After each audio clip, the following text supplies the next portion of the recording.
Hello everyone, this is Negotiation and Deal Making, the Communication Styles lesson. This week you're going to learn about 4 different communication styles that are used in negotiations. The inspirer, the commander, the quiet supporter, and the thinker. Now, these communication styles have been described in many other tests, but what I've done is I've personalized it to specifically cover negotiations. So we're going to look at communication styles as they relate to negotiations. So what you're going to do is you are going to go and follow the link on the activity. It's going to take you to a BuzzFeed quiz. You're going to answer the questions on the BuzzFeed quiz, and at the end, it's going to give you your communication style. There is, again, inspirer, commander, quiet supporter, and thinker. The inspirer is the person who loves to talk, who's very energetic, who likes to think outside of the box. They're very creative in negotiations. These are all amazing qualities. Some of the problems with the inspirer when they communicate in a negotiation is they tend to bounce around topics.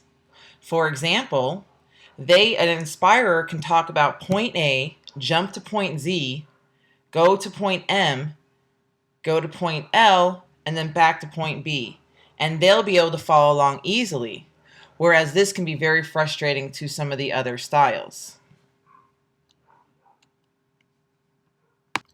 So again, the inspirer is very energetic, they're very creative, they can think outside of the box, they're good at solving problems. Some of the downfalls, though, is they can almost be overwhelming with their energy. They can really intimidate some of the other styles. And they're also sometimes disorganized in their communications and negotiations. The thinker loves to analyze. The thinker is amazing at observing situations and analyzing data. They're very observant, and they're very patient. They're good listeners. They're not as outgoing as other styles. The thinker, on the downfall, also has a hard time pulling a trigger to make a decision. The thinker tends to be very, very cautious when actually trying to make a decision. They'll want to keep analyzing, thinking, trying to look at one more piece of information. The thinker can also get overwhelmed if there's too much information going on or too many people talking. They can lose a lot of patience. They like to go in linear order. Point A, point B, point C, point D, point E, point F, point G, etc., etc. The commander is also outgoing, like the inspirer, but the commander likes to follow an agenda. They don't like to take anything outside of what's going on. They like to delegate, they like to be in charge, and they like to command, hence the name. They're good at making the decisions and pulling triggers. They don't have that buyer's remorse type of feeling, and they will know that sometimes you can't keep analyzing. Sometimes you just have to make a decision. You can't keep waiting for more information. Commanders are great at doing that. They're also great at delegating. Commanders often are not patient in their communications, and they sometimes lack the ability to inspire others. They can also be overwhelming, as they are usually a large presence in a negotiation. The quiet supporters are amazing listeners. Quiet supporters are very observant, and they really like to value that relationship and help someone. The problem with the quiet supporter is that they can get overwhelmed easily, and they often will not include their opinion because they fear confrontation. So, miscommunication causes conflict. And when you have different types of communicators, miscommunication can often cause conflict because of one person communicates one way and another person communicates another way. For example, commanders are often felt to be overbearing. They want to get things done.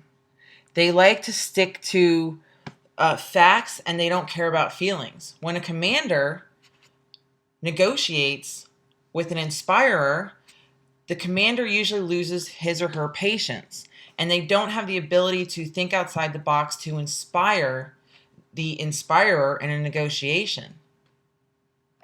Inspirers, to best negotiate with them, you want to show them a vision. You want to value that relationship. If that relationship isn't valued, then that inspirer is not going to be as open to the negotiation. Now, when an inspirer is negotiating with a commander, the inspirer needs to make sure to stay on an agenda. And of course, they can still include how they feel about the importance of the relationship, but they want to make sure not to veer too far off that agenda, and they want to be efficient.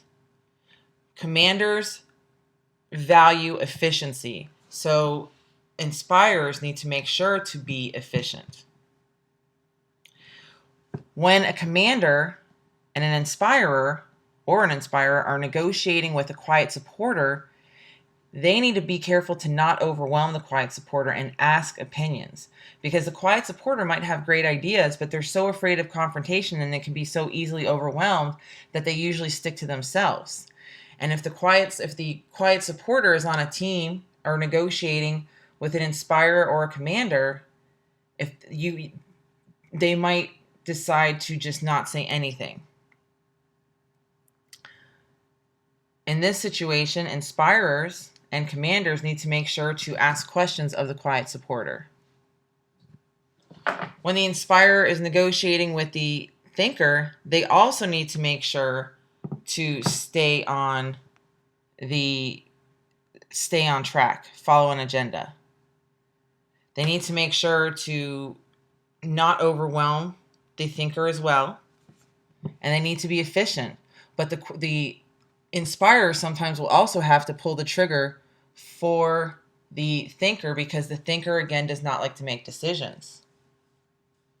When the thinker is negotiating with a inspirer, the thinker needs to be patient and open-minded, because the best way, again, to negotiate with the inspirer is to help them see a vision and to inspire them and value their relationship.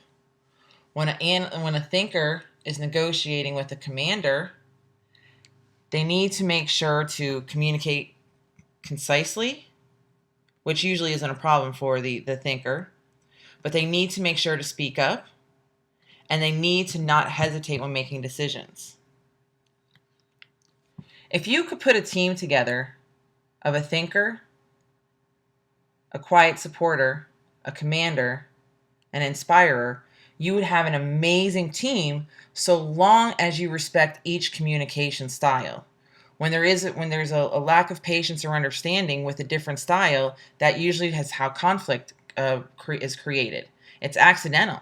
It might be that the commander gets impatient with the inspirer and gets frustrated about them caring about the relationship. Well, you should care about the relationship, because it will help to make that inspirer open up.